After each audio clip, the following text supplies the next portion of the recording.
Okay, so let's start. So, welcome, good morning, good afternoon, good evening. Welcome to this press briefing organized by the Global Virus Network in association with the University of South Florida. I'm Christian Bréchot. I'm presently the Vice Chair of the Board and Emeritus President of the Global Virus Network. I'm also a professor in medicine at the University of South Florida, founder and director of the USF Microbiome Institute. And in the past, I have served as president of the French NIH, then vice president of the Institut Mérieux, and then president of the Institut Pasteur. So a few words about the Global Virus Network as an introduction. This network has been created in 2011 by Dr. Bob Gallo, who is still both the founder and the international scientific director.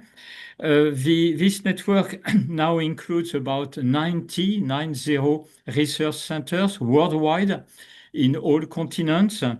And this is really a science-based, apolitical network, which is a unique network because it really merges the best experts all over the world on the fight, on the preparedness, on the mitigation of all the viral threats, working on all viruses. So it combines briefly research, education and training, and we know how it is important with the GVN Academy, and communication and advocacy. And you can find all the information, of course, on our website. And the headquarters of the Global Virus Network are now at the University of South Florida.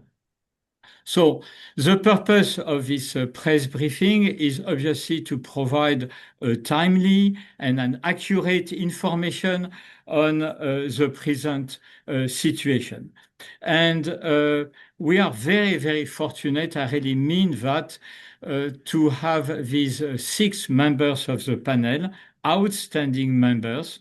And in addition, 2 of them, Professor Muyembe and Professor Karim, are in the Democratic Republic of the Congo, and they will provide first-hand information on the situation and what we can expect. So the way we have organized this press briefing is very simple. I will ask a first question to each of the panelists. They will provide short answers in a very few minutes, and then we move to the conversations with both Q&A, and also you can raise your hands. And we have already received some very interesting questions by Q&A. And please, when you ask questions, be by Q&A or by raising your hand, please mention your institution and, of course, your name. Finally, because of the time constraint, if we hope we can answer all the questions, but if not, you are most welcome to go on with the conversation. And anyway, we are very happy to go on with this conversation during the next days by email or by video conferences. So, introduction to the panelists. Again, we are really very fortunate. So, Professor Jean-Jacques Muyembe, he's the Director General of the Institut National de Recherche Biomédicale in the Democratic Republic of the Congo. He is really a pioneer on Ebola, co-discovering the disease in 1976. He has been very much involved in the development of monoclonal antibodies and treatment for Ebola. Then Professor Yap Boom, who is the head of the Emergency Preparedness and Response Division at the Africa CDC. He is also a leading expert in the epidemic preparedness and outbreak response. Professor Maria van Kerkhove, she is the acting director of the Epidemics and Pandemic Department at the WHO. She is really a global leader in epidemic intelligence, outbreak preparedness, and emergency response. Professor Sten Vermoed, who is the Dean of the School of Public Health at USF. He is the Chief Medical Officer of the Global Virus Network, previously at Yale, and he has an extensive expertise in infectious disease, global health, and public health preparedness. Sorry. Professor Gary is a professor of microbiology and immunology at Tulane University School of Medicine. He's the head of a Global Virus Network Center of Excellence, and he's an internationally highly recognized expert in Ebola, but also on Lassa in several viral hemorrhagic fevers, and has always been extremely active in the GVN activities. And finally, Professor Salim Abdul Karim, who is director of the Center for the AIDS Program of Research in South Africa, CAPRISA, very famous, which is also a global virus network of excellence, WHO special advisor. He's one of the most highly regarded experts in infectious disease, epidemiology, and epidemic response. So really a diversity of profile and an outstanding panel. So, well, thank you all for being with us. We very much appreciate. So, having said that, I will start with an opening question. So, but I'm going to ask to each of you, actually, what is the most important thing you believe the public and the journalists should understand regarding these outbreaks right now, and what does it tell us for what we might be heading to during the next weeks and the next months? Professor Muyambe?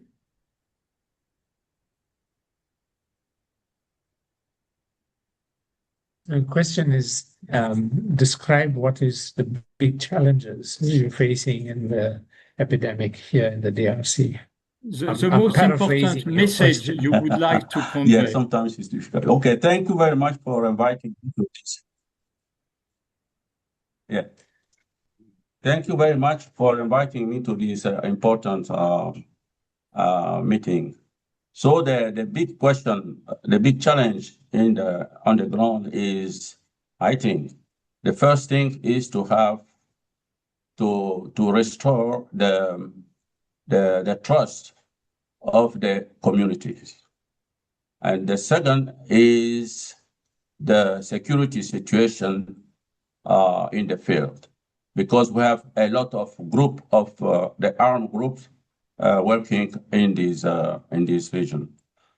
And at the beginning, we lose a lot of time for establishing the diagnosis and to know the real situation of this outbreak, because we spoke about the suspect cases, a lot of suspected cases we never seen during the Ebola outbreak.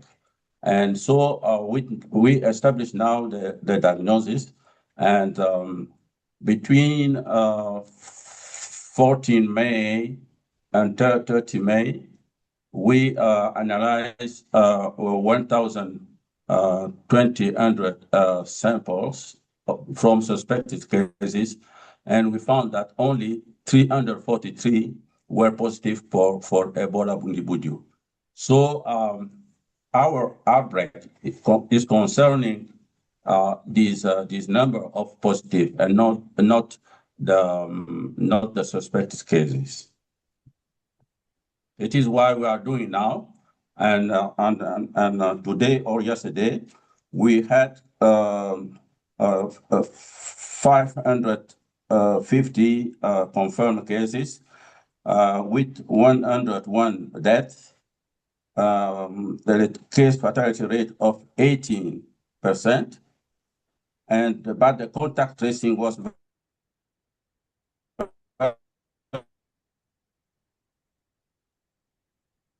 very low, 64% to respond to this outbreak. Thank you. We lost you with the contact tracing point. I wonder if you could repeat that. There was a glitch in the system. The contact tracing, the contact tracing only 64%. Okay. 64. Yeah, usually we have 80, 90%. Thank you so much. Thank you so much, Professor Miyambe. And we really, truly so much appreciate and admire what you have been doing and what your teams are doing on the ground. Thank you so much. Professor Yap Boom, is he here, Nora? I do not see him, but maybe Nora? Yes, He was he's on, but on. he's dropped off. Yeah, he's Professor on Boom. mute, but he should be there. Professor Boom from Africa CDC. So again, what is the most important thing, message you would like to convey, and what does it tell us regarding the situation presently in Africa? Okay, it looks like he's dropped off. He's in transit, as we know. His flight was delayed to Bunia, so Okay, we can back. then come back to this. Yes. So I will move to Maria van Kerkhove. Dr. van Kerkhove, Professor van Kerkhove, what from your point of view, what is the most important message and regarding the world situation? Thank you, Christian, and thanks very much for the invitation to be on this panel. I don't know if you all know, but Christian used to be my former boss at Institute Pasteur, so it's a real pleasure to be on a panel with all of you. I mean, I think I defer to Professor Muyembe here and everything that he's mentioned, but I think for us at WHO, working hand in hand with Africa CDC, working hand in hand with the government, it's really... You can feel recognize the voice. It's actually Can you mute yourself? Okay, sorry, go ahead. Please, that's okay. Maria, My answer is Maria. very similar to Professor Muyembe's here. One is to really understand the extent of the outbreak in terms of what's actually happening on the ground. We're very grateful that the work of INRB is so stellar, and the laboratory diagnostics have increased in terms of catching up with the backlog of the suspected cases. But right now we have 25 health zones in the DRC, which have confirmed cases, 17 health zones in Ituri, North Kivu, and South Kivu. There are many alerts that are happening around the country and in neighboring countries. So that's a good sign that surveillance is working, but really understanding the extent of infection right now, the chains of transmission, is really critical to understand where we are in the outbreak. I think this is going to take quite some time to bring under control, but absolutely will bring under control. Second is the comprehensive response that is necessary under the leadership of the government, under leadership of the local partners that are there. I think a lot of people believe this might be an outbreak that we could bring under control with medical countermeasures. And I'll come back to this in a second, but this is an outbreak that can be brought under control with really strong risk communication, community engagement, infection prevention control, good clinical care. We're starting to see survivors. While Bundibugyo doesn't have specific therapeutics or vaccines, we do hope, again, under the support of partners in country and under their leadership, that therapeutics and vaccines can be evaluated in clinical trials so that we can learn from this. But I think, one, we just don't understand the full extent of the outbreak. It's going to take some time to bring under control. Second, that this is a comprehensive response that is necessary. And third, most importantly, and echoing Professor Muyembe, is around trust and building trust in communities, rebuilding trust in communities, which is highly in a highly insecure area.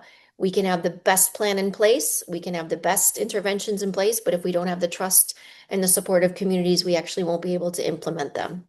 Yeah, thank you so much, and thank you for all what you are doing and your teams are doing in all these outbreaks. I see that Professor Boom has joined. Professor Boom, good afternoon. Thank you so much for being with us. The question, I don't know, I hope you are hearing me. The question I wanted just to start with a very brief answer is, from your point of view, what is the most important message you want to convey, and how does it tell us about what's going on in, in Africa, in the context of the Africa CDC? Yes, good morning. I hope you can see Yes, me. this is very good. Thank you so much. Yes, as you can see, I am moving. I'm currently with my colleague, Dr. Marie-Roseline Belize from WHO. We just reached in Beni. You know, the outbreak is currently happening in different provinces. You have the Ituri, you have the North Kivu and the South Kivu, and Beni is the capital of the province, actually, the places of the North Kivu. So I think the key message here is that this outbreak is complex for all the reasons that has been mentioned by Professor Muyembe and also Dr. Veroken and Professor Slim. But what is critical at this point is to ensure that we have a coordinated approach in the way we respond under the leadership of the Minister of Health, but also to fasten to the decentralization so that we are close to the community. Everything starts and ends in the community. If the response we are providing is medicalized, then it will be difficult for us to actually reach the community to ensure that they are part of the response in terms of contact tracing, in terms of going to the hospital, in terms of also accepting us in that response. I will start with there, and then I will continue as the network allow me. Thank you so much. And again, we so much admire what you are doing on the ground and also how much the creation of the Africa CDC has been important. Sorry, Prof. So if you don't mind, so Africa CDC and WHO are coordinating the incident management support team. And if I can give 1 minute to my the colleague Dr. Belize from WHO to say a word Sure, on the perspective. with pleasure. Okay, thank Hello. you so much. Thank you. Can you hear me? Yes, very well. Thank you so much. So what I want also to add to what Professor Yap said is that Ebola is not the only health problem of the community. One of the things that the community also angry at is that we come only for Ebola. So the message here is that our response should be an holistic response, taking into consideration malaria problem, all the other problem of health that the community is also facing during the Ebola response. We shouldn't also forget that this Ebola is happening in a humanitarian settings. Also, the population is angry. They need peace. They also need a lot of other support that is not only Ebola response. So our response is also be, I can say, very human sensitive, and also take into consideration the need of the community per se. Thank you. Thank you so much. And thank you Thank so you much so for much. all what And you I are hope that doing. you have all seen the plan that we've launched for this response, which include that critical. But Professor Boom, we will come back to this. You see, it was just a first opening question, but we will come back, of course, to what you are doing. Thank you so much, and again, thank you for all what you are doing. Professor Sten Vermont, what from your perspective regarding the global situation and also what's going on what might go on in the US, what is your perspective? Because of investments made in 2014, 2015, there are, depending upon how you count them, between 10 and 15 high-level isolation centers scattered around Europe. We have 13 federally designated treatment centers, not just Nebraska, Emory, and New York City, but 10 others in the US. There are numerous Ebola treatment units in Africa that are well capacitated, but have to be stood up. They aren't active all the time, of course, but they are able to be stood up on short notice. And then elsewhere, we have a high degree of containment potential in Australia and Canada and Israel, China, Singapore, India, perhaps elsewhere. So we are in a good position to receive patients, preferably before they are seriously ill. I think that's one of the flaws of thinking about moving healthcare workers, others who may be infected, moving them to some temporary facility, and then when they get sick, moving them to a high containment facility. It would be better to move them early, which is one of the objections to the US plan in Kenya. Thank you so much, and thank you for what you are doing as Chief Medical Officer at the Global Virus Network, Sten. Then I would like just to close to move to two questions. First to Bob Gary. Again, the message you would like to convey, but also a question which is frequently asked. Is there something specific to these viral strains? Is this more infectious? Is it more virulent? Does it lead to more severe or to a less severe disease? Do we have now good information on what's going on regarding the virus? Well, of course, genetically, Bundibugyo virus is distinct from the species of Ebola that emerged in 2014 to 16 in West Africa. It's different than the Sudan virus that's caused some other recent outbreaks. These differences are important. They raise, questions about the diagnostics and therapeutics and vaccines, and I'm very encouraged from Dr. Van Kerkhoven's message that there are clinical trials that are going to go on, and that's very important during an outbreak to to help us be prepared not only maybe for this outbreak but for the ones that are coming forward. So we have limited experience with this species of the Ebola virus. I mean, it certainly can cause severe hemorrhagic fever. I mean, there's some data from the earlier outbreaks that the case fatality rate may be somewhat lower, but you have to emphasize that, a lower case fatality rate doesn't necessarily mean a lower public health risk. And certainly this virus certainly has the potential to cause a very important outbreak here. I think from my virologist perspective, the most important lesson is that we have a virus that's emerged from a branch of the Ebola family tree that's not been recognized as a major human threat, and we have to keep in mind that Ebola outbreaks can arise from viruses that are still poorly characterized, not entirely. Even though they're not entirely unknown, they can spill into human populations and cause very significant outbreaks and issues. So we need to prepare for the diversity of the entire family of Ebola viruses, not just the previous strains that have caused the largest outbreaks. We need to have surveillance systems, therapeutics, vaccines, et cetera, that can be put into place immediately when these different viruses emerge. Thank you so much, Bob Gary, and thank you so much for all what you are doing with your teams against these hemorrhagic fevers in general and for the Global Virus Network in particular. And finally, and not the least, Professor Karim, what is your take on both the message and from the, maybe more on the science and the diagnostics? Yeah, thank you very much, Christian. It's a pleasure to be with all of you here at this GVN briefing. I'm very pleased to be sitting right next to my friend and colleague, Professor Muyembe in Kinshasa, just trying to get a handle on some of the issues relating to diagnostics. Overall, from what I have seen here on the ground, there are two big issues that are high priority. I mean, there are many issues, but the highest priority from my perspective, one is a long-term issue, which is the strengthening of the healthcare service.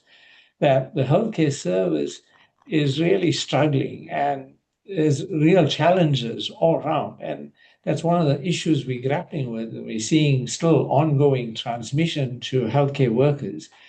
But the community needs to really have confidence in the healthcare service. If they're sick, we need them to go into a healthcare service so that they can be diagnosed.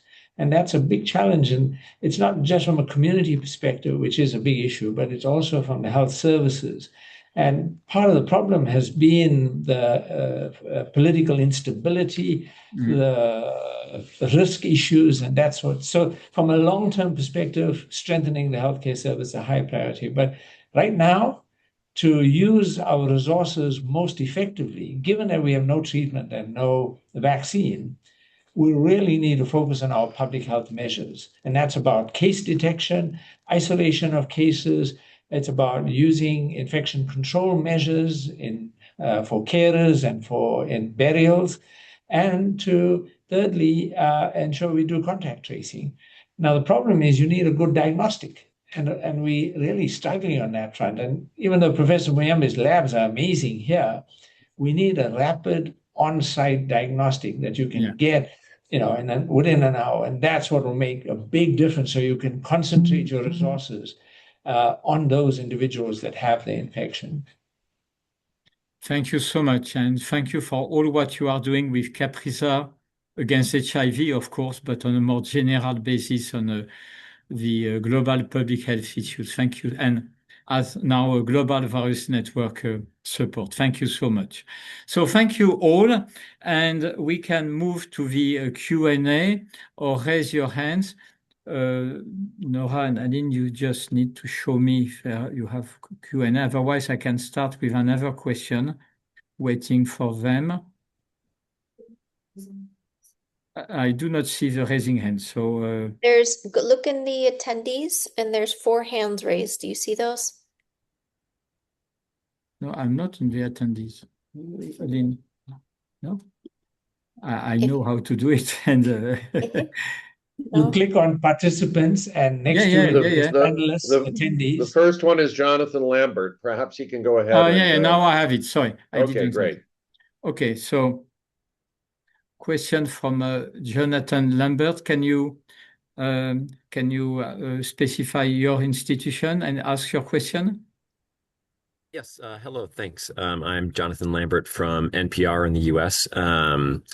Thank you for doing this and for taking my question. My question is about the point that was just made. I wonder if, and this is probably mostly for Dr. Muyembe, I wonder if you can speak a bit to the current testing capacity and sort of how many tests are processed each day, how many labs are doing that testing, and whether that's enough to keep up with a likely growth in cases. And then in the future, do you see rapid lateral flow type tests as part of that? And what would need to happen to get those onto the ground? Thank you. Professor Muyembe, you are on mute. The first samples were tested on April 30 in Bunia. In most of our health zone, we use CFET system, our gene expert, to diagnose HIV, Mpox, and also Ebola. So the tests were negative because they use the cartridge specific for Ebola Zaire. And they sent another group of sample were collected on May 11. Yes, and the sample arrived in Kinshasa at my institute, INRB, on 14 of May. And also we use Gene Expert. All samples were negative. So we have other platforms like Altona and Ready One. Ready One is a new technique developed by South Korea. And 8 samples on 13 were positive for Ebola Bundibugyo. So now we are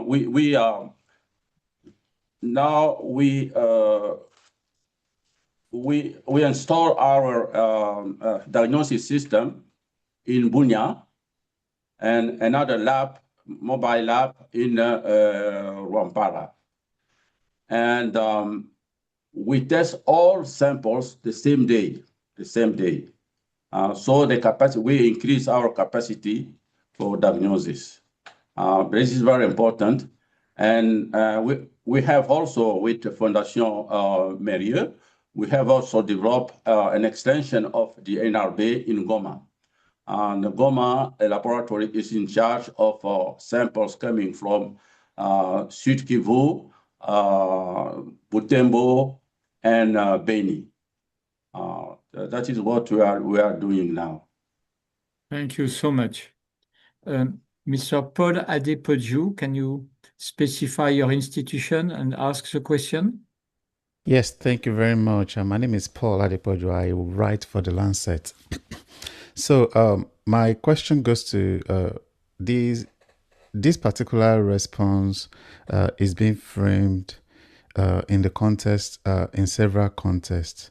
We know that Africa CDC and WHO, they've launched the $518 million one plan, one budget, one team response to the outbreak. But frontline responders are still reporting facing the old problems that have undermined previous Ebola responses. Issues like inadequate protective gear, insecurity, mistrust, attack on medical teams, and the challenge of reaching people across conflict lines. So I'd like to know what is the gap between what the plan, the WHO plan, WHO and Africa CDC's joint plan is putting forward, and what is the difference between the plan and the realities at the front line, and who is responsible for closing the gap as soon as possible. Then if Prof can also provide some insight into how the DRC's capacity has improved over the decades of responding to this outbreak, and what the country still needs in terms of self-sufficiency to confront the outbreak. Thank you very much. I think that maybe Maria von Kerkhoff and Professor and Jaap Boom can take this question. Maria? Let's go to the Professor Dr. Jaap first. Dr. Okay. Boom. Okay. Yeah. Please, Professor Boom. Yes, if you don't mind, I won't put the video because of the connection, which is not No poor. problem. No problem at all. Thank you.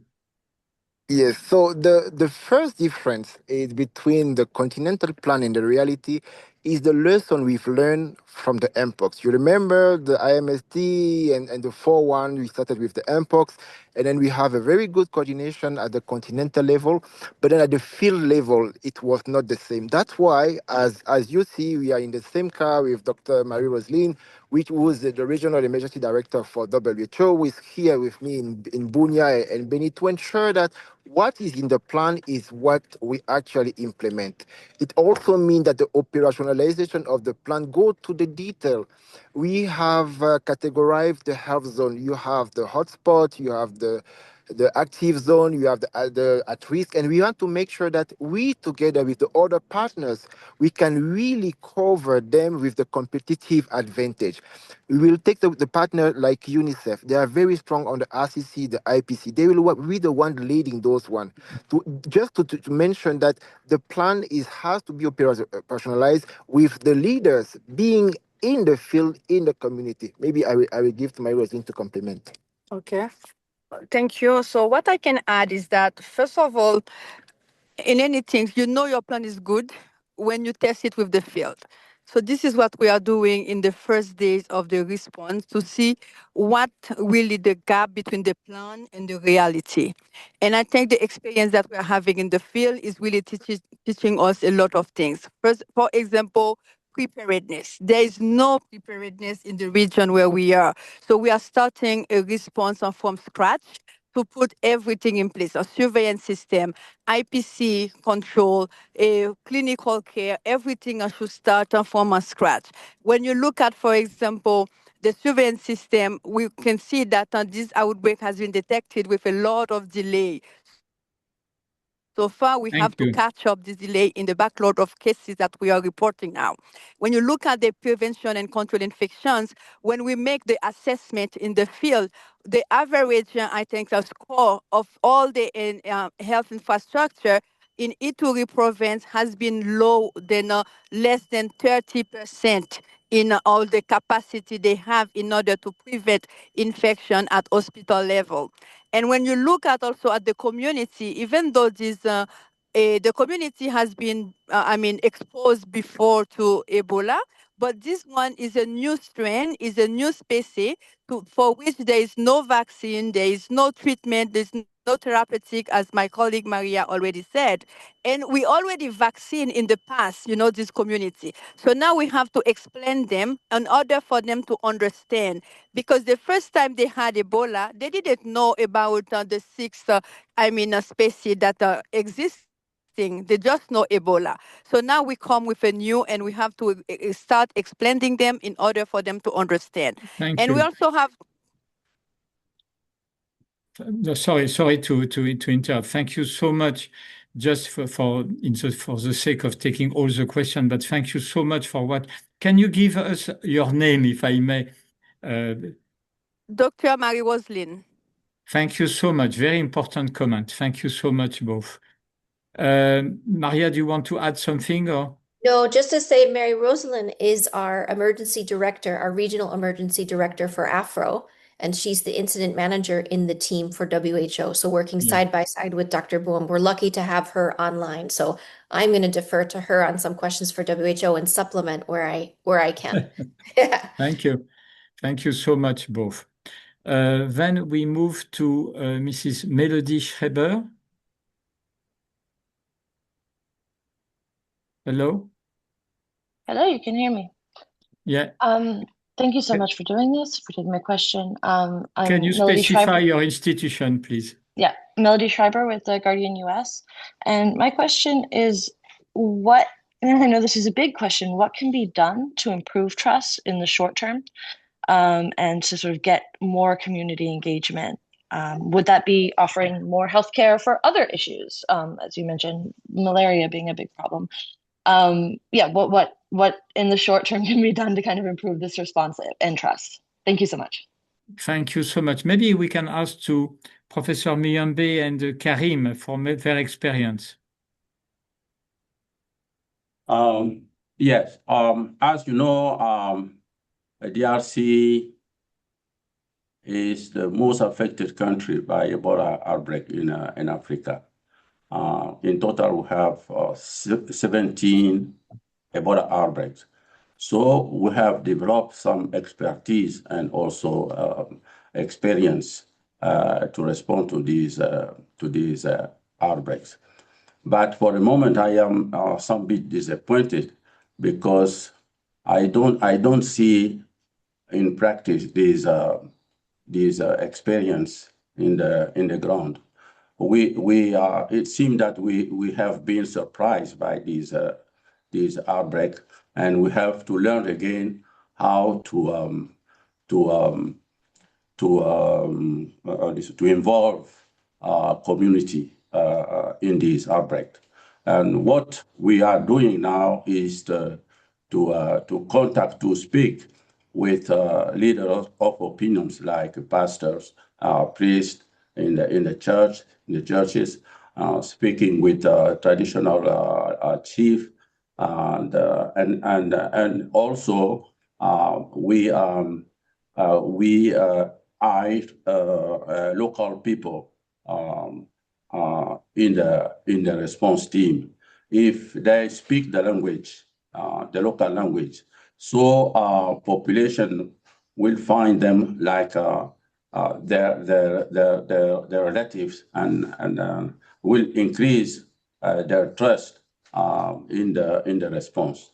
So this is important to do on the field. The problem is how to reach all different opinion leaders in the situation, in the context of insecurity and so on. Thank you. Yeah. Thank you, Professor Muyambe. Professor Karim? Yeah, I'll just add from an outsider's perspective, I think people they want to be heard, and they want to know somebody cares, and it's not just listening to them, but they're actually being heard. And that has been the one issue that I have seen in the short time I'm here. Thank you so much. Maria van Kerkhoff? Yeah, if I could just to emphasize this, because I think this is such an important point, and I think this is the key to any outbreak response, particularly here. But I think, our DG, Dr. Tedros, and our executive director, Dr. Chikwe Hikwezu, is in the field still. But the first thing that DG did was to talk to people and to say, what is it that how can we help? What is it that we can do? And I think one of the things we've been emphasizing the most, and most people have said this already, is that there's a lot of money that will come in for Ebola. There's always a lot of money that comes in for Ebola. But if we save someone from Ebola and their child dies from malaria, how will we actually help that family? So we're trying to make sure that in the support that we provide, through the country office, through the regional office, with all of our partners is that it's more of a comprehensive approach, looking at WASH, looking at security issues, looking at malaria, looking at measles, looking at Mpox, but also looking at Ebola, and trying to address some of the security issues. But I think this is the question right there, Yes. that really all of this, it is based upon. We can have the best therapeutics and diagnostics and all of that response, but if we don't have communities on board, and as Professor Muyembe just said, it's who are the leaders in the communities that we can speak with, the faith-based leaders, the influencers within those communities of people who they trust. So it is about being heard, but it's also about action. What is it that we actually do once we hear that information from them? Thank you. Stan Vermeulen, very short question, because we have several questions that we want to take. Local burial practices in West Africa in 2014 and 15 very much involved the intimate caring for the deceased. We know how infectious these late stage diseases and corpses can be. And I think we don't have a good handle on that. I think we need good, solid medical anthropology research that is community participatory research that very much, as Dr. Van Kerkhoff has said, and Professor Muyembe, it's anchored in the community's insights as to what they would suggest be done in these circumstances. Thank you, Stan. Thank you all. Of course, these are the questions. Trust and global comprehensive actions. Dr. Jane Rigby. Hello, it's Jen Rigby here from Reuters. I like being promoted to doctor, but sadly I'm not a doctor. This is a question for Professor Muyembe about testing. Aid workers have told us that there's a delay still in testing, and particularly about publishing the results of testing. And I wanted to ask if there is a delay between getting the results and publishing the results, and if anything is being done to speed that up. Thank you so much. Professor Muyembe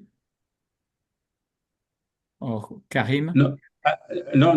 I think we have increased our capacity to test, and we per day we have more or less 100, more than 100 specimens to be tested in the lab, and also we have different points of laboratory testing in Bunia and Mongwalu. This is the hotspot. So the same day we receive and we send the result. We have no problem for testing. I think it is the best the best response we have on the ground. Thank you so much. I can just add, having just been in the lab, the PCR capability to do extractions and do the PCR testing, I can confirm, it's really up and running and they are full swing here. So I don't see that as an issue. I think what concerns might be is about the turnaround in terms of results becoming available. But and the real issue is about the need for a rapid diagnostic test, which is a separate issue. But the actual PCR lab-based testing, that's up and running here quite well. Thank you so much, Professor. Professor Muyembe. Yes, but what we need it is to have a rapid test for the community. So if you have community tests, it is important to give a rapid diagnosis to know if it is Ebola or not. If it is not Ebola, so the burial will be conducted by the community, by traditional burial. But if it is positive, so the team, the Ebola team, will take care of this burial. So it is very important to have a rapid test on the field. Thank you so much, Professor Boom. I think that you raised your hand. Yes, I just want to confirm. As mentioned, we are currently in Beni, where a lab has been set up since yesterday. It will be fully running today. So the idea, and this is part of the decentralization plan that Professor Muyembe, Professor Placide, and supported by WHO and Africa CDC, ensuring that before this month of June end, we'll have a 50 ready one. This is the point of care molecular that is being used to detect Bundibugyo. And I think that's as he mentioned, the lab today is one of the key pillar the functioning in the outbreak, because when you have some delays, then you delays the burial, then you delays everything. But now that it's running well, I think that's an important message also to send. Thank you. Thank you very much for both comments. Andrew Jack? Yes, hello, Andrew Jack from Financial Times. No, I was just really trying to drill back down into what specific bottlenecks there are where the experts here on the ground really need to clear the logjam. For example, we talked about the shortage of reagents and supplies of rapid point of care diagnostics and so on. Are there a few, calls for help, as it were, or organizations that you think need to be more mobilized or to have more attention to speed up the response? Thank you very much. Maybe again, so Maria van Kerkhoff, yes, and yeah. Yeah, no, I wanted to highlight something that was brought up in the opening remarks related to contact tracing. So, I mean, I think Professor Muyembe mentioned this, that 64% of contacts are being followed up right now, but that varies by province. So in Ituri, and these numbers are not exact by any means, but in Ituri, we have maybe 60% of contacts are being followed. North Kivu around almost 80%. South Kivu is better, but overall it's around 64%. We would like to see that a lot higher. I mean, I think if we could, as has been mentioned, the testing and the PCR capacities have improved greatly, but we don't have a point of care test. We don't have the rapid test. But if we're not testing the right people, we're going to be missing cases and we're going to be missing chains of transmission. If there are community deaths that aren't being tested, then we're going to be missing chains of transmission. So I think I just wanted to highlight that point, that that's a really critical aspect of the response that the teams on the ground are working very hard on. So it's basic epidemiology, public health, right? With the strong surveillance, making sure that individuals do show up to healthcare and Ebola treatment facilities, which are being improved and increasing in the number of beds. As we said before, we don't have these specific treatments, but we are seeing early supportive care saving lives, but we need people to come in for that treatment. So I do want to make sure that that's a clear message that comes out, that if people do come forward, that there is some care and support that could be provided. Over. Thank you very much. Dr. Muyembe, do you have something to add to this? No, for the moment, no. Thank you so Nothing to much. add. Professor Boom, do you have something to add to the question from Andrew Jack? Yes, maybe to emphasize the complexity of the environment. We were just with the governor of the North Kivu, and he was highlighting that they actually cover only 33% of the province because there are some rebels. So how now do you access the population that are not within the control of the government? That's also quite a big challenge. So, and again, it emphasized the issue that there is no health without peace. So at the same time that we are pushing for the response, we are also pushing to ensure that we have the right partner, OCHA, who are also supporting that we can take consideration of that humanitarian context. Because then if the border are open, because they were also mentioning that South Kivu, North Kivu, the border are closed, which means that also accessing some of the population might become very difficult. So I think it's important to have that comprehensive and holistic perspective of the challenge, which includes, of course, decentralization, the community engagement, but the complexity of the humanitarian environment. Thank you so much. Dr. or Mrs. Stephanie Nolen. Thank you very much. I cover global health for the New York Times, and my question is for Professor Muyembe and any other panelists who may wish to add. and it concerns the case fatality rate. And I understand that it's difficult when you're still catching up on contact tracing and testing to have a full picture. But could you speak a bit to what you think is happening with the case fatality rate? If what you're seeing in clinical presentation is different than with Ebola Zaire or other hemorrhagic fevers, and if you have any sense yet of what may be happening in terms of the illness and its progression and how that's influencing fatality rates. Thank you. Thank you so much. Very important. Yes. What we are observing with Bundibugyo, the first is that the detection of the outbreak was late because most of the cases will present very, very, very mild symptoms like malaria or typhoid fever. So the healthcare workers are not how do you habituate? Found that these diseases is not frequent in the normal life. And the second is the high transmission rate in the hospital. So the outbreak will be recognized by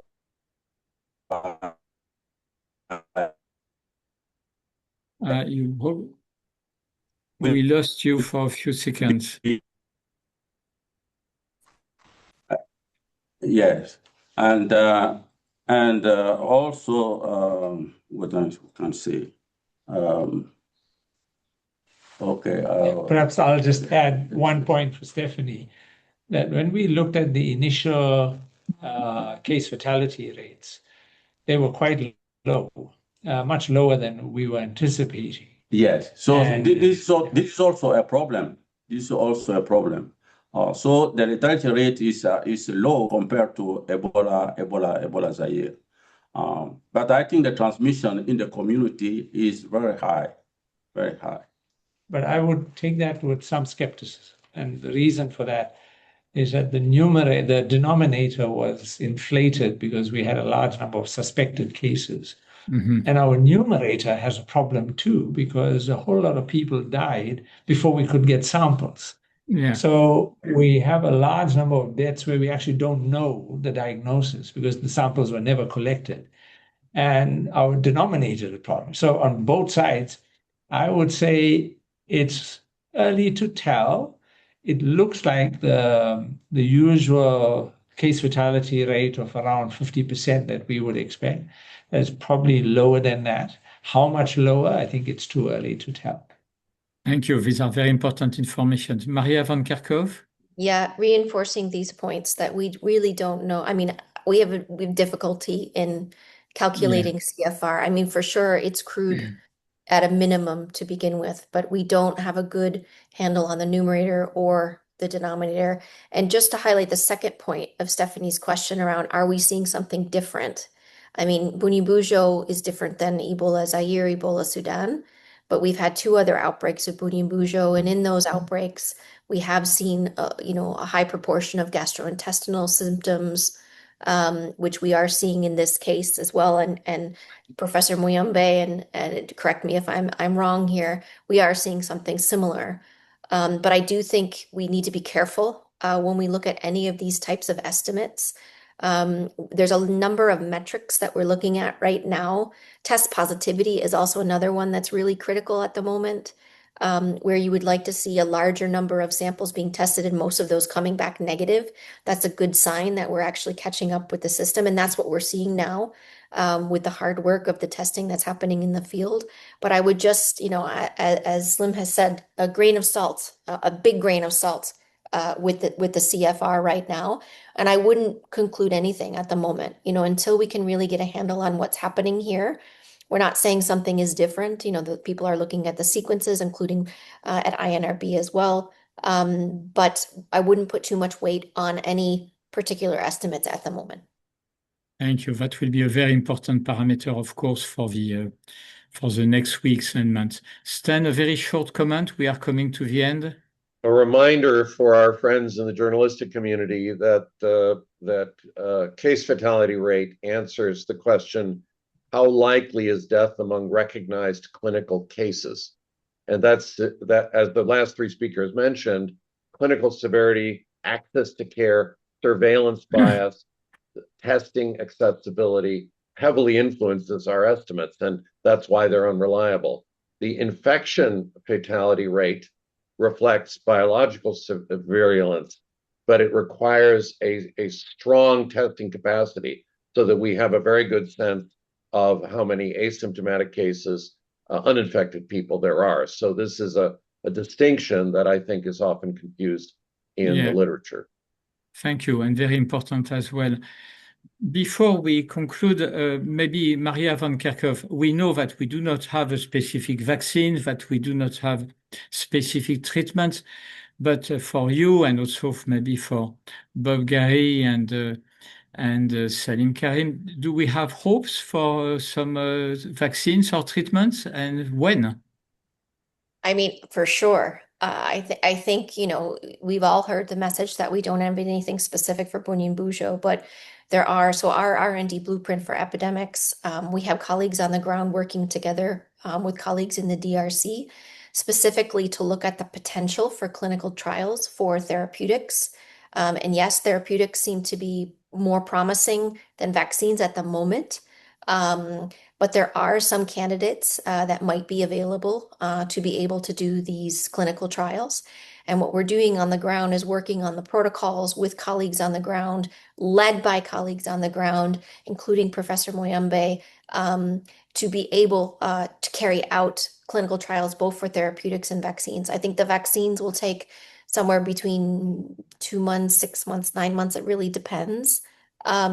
But I do think it's a possibility. And I think that's quite promising.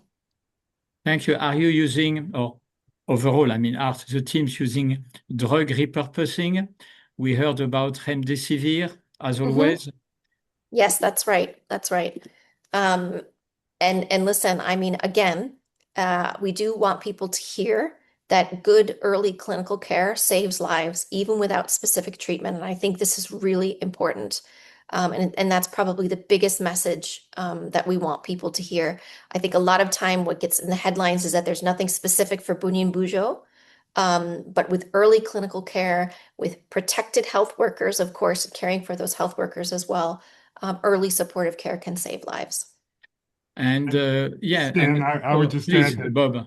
Yes. Yeah, I would just add that this is why WHO is such an essential organization, to be able to coordinate, things like early clinical trials, even very limited ones in an outbreak situation. It's a very difficult thing to do, but it's absolutely essential so that we're prepared not only just for this outbreak, but for the other ones that come later on. Thank you so And much.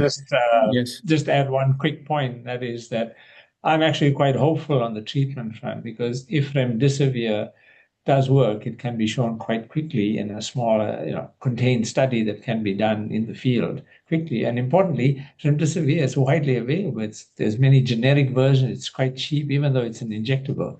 If it is effective, it gives us quite a strong weapon in dealing with Bundibugyo.